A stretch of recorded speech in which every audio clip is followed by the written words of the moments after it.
दर्शकों नमस्कार। खबर चौबेपुर कानपुर नगर से, जहां ऑपरेशन सिंदूर की सफलता के चलते निकाली गई भारत शौर्य तिरंगा यात्रा। ब्लॉक प्रमुख राजेश शुक्ला के नेतृत्व में निकाली गई शौर्य तिरंगा यात्रा पहलगाम में हुए आतंकी हमले के बाद ऑपरेशन सिंदूर की सफलता पर निकाली गई शौर्य तिरंगा यात्रा। चौबेपुर में बंदी माता तिराहे से लेकर अमर शहीद नित्यानंद स्मारक तक निकाली गई यात्रा। तिरंगा यात्रा में हिंदुस्तान जिंदाबाद, पाकिस्तान मुर्दाबाद के नारे बुलंद हुए। भारत शौर्य तिरंगा यात्रा में लोगों ने बढ़ चढ़कर हिस्सा लिया। यात्रा के दौरान पुलिस प्रशासन रहा मुस्तैद। सैकड़ों की संख्या में लोग हाथों में तिरंगा लेकर निकले यात्रा में। शौर्य तिरंगा यात्रा में मुख्य रूप से भाजपा जिलाध्यक्ष Upendra Nath Paswan, rice millers association के प्रदेश अध्यक्ष विनय शुक्ला, चौबेपुर ब्लॉक प्रमुख राजेश शुक्ला के साथ हजारों भारतीय रहे उपस्थित। चौबेपुर कानपुर नगर से जिला ब्यूरो चीफ आदित्य श्रीवास्तव की report. Anglo Indian news, digital partner with नवीक समाचार दैनिक।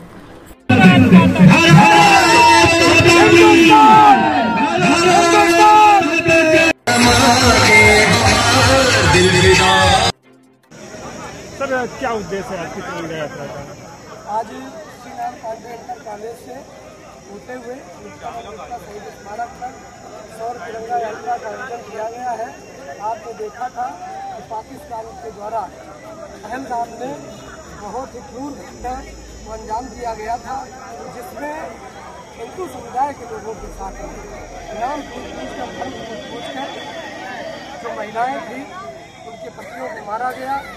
तो उसके बाद में संदेश दिया गया कि माननीय प्रधानमंत्री नरेंद्र मोदी तक ये खबर पहुंचा दीजिए।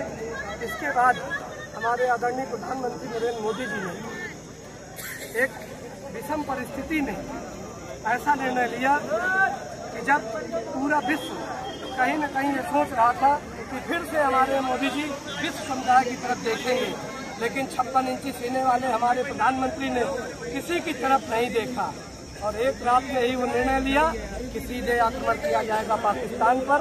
और उसके बाद पहली बार उन्होंने सिंधु नदी का पानी जो रोकने का साहस किया, ये आज तक कभी किसी प्रधानमंत्री ने साहस नहीं किया था। प्रधानमंत्री ने सिंधु नदी का पानी रोका और उसके बाद घर में बैठे उनके घर में घुसकर जिस तरह से आतंकवादी ठिकानों को नष्ट किया, उनको नष्टा नाबूद किया। उसके बाद में जो पाकिस्तान जिसकी बंदर घुड़की देता था कि हम परमाणु छोड़ देंगे, परमाणु छोड़ देंगे, तो जब उनके 11 रिएक्टरों के पास में हमारी एक बहुत मिसाइल गिरी जाके तो उसके बाद पाकिस्तान घुटनों पे आ गया। उसने अमेरिका से, रूस से सबसे भीख मांगी कि माननीय मोदी जी से कह दो कि इस बार उनको छोड़ दे, दोबारा इस तरह की घटना नहीं होगी। इसके बाद मोदी जी ने एक नई व्यवस्था की है कि अगर एक्ट ऑफ वार, अगर पाकिस्तान से कोई आतंकवादी घटना होती है, एक व्यक्ति भी हताहत होता है, तो हम उसको युद्ध की स्थिति मानेंगे और बिना किसी समुदाय से, बिना विश्व से परमिशन लिए हम पाकिस्तान पर आक्रमण करेंगे और जिस जगह समझेंगे कि आतंकवादी है या हमारे दुश्मन सैनिक हैं, उनको घर में घुसकर मारेंगे। इसी के तहत ये ऑपरेशन सिंदूर पूरा किया गया। हम अपने भारतीय सैनिकों को बहुत बहुत धन्यवाद देते हैं, जिनकी बदौलत हम घर में बैठकर आराम से चैन की नींद सोते हैं और वो हमारे लिए यहाँ वहाँ पर अपने सीने में गोली खाकर भी हमारी रक्षा करते हैं। भारतीय सेना ने जो शौर्य और पराक्रम का परिचय इस बार दिया है, इससे पूरे विश्व में एक संदेश गया है कि अब भारतवर्ष वो भारत नहीं है जिसको 65 या 71 या 99 का माना जाए।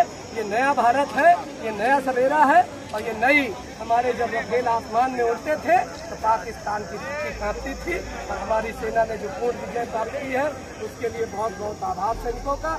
बोलिए भारत माता की जय, माता की जय, अमर रहे, अमर रहे, अमर रहे, अमर रहे। के बाद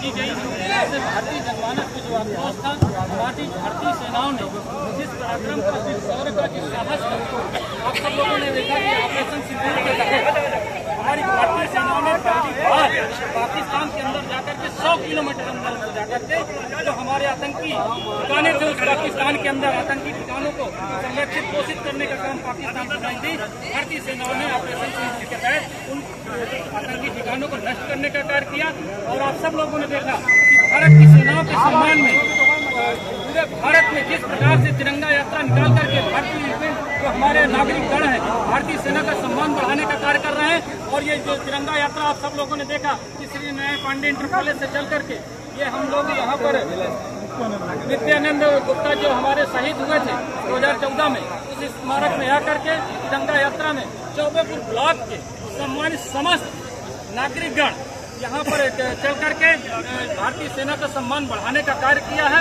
आप सब लोगों ने देखा कि किस प्रकार से जनमानस में उत्साह है भारतीय सेना का सम्मान बढ़ाने के लिए।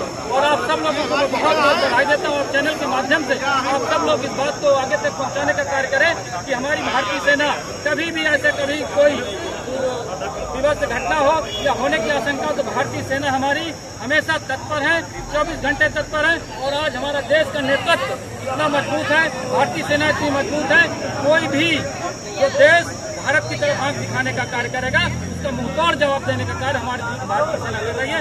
आप सब लोगों को बहुत बधाई देता हूँ, धन्यवाद देता हूँ कि आप सब लोग यहाँ पर एकत्र हुए। आप सब लोगों ने जिस प्रकार से तिरंगा यात्रा में अपना सहभाग किया, आप सब लोगों को बहुत बहुत बधाई देते हुए बहुत बहुत धन्यवाद।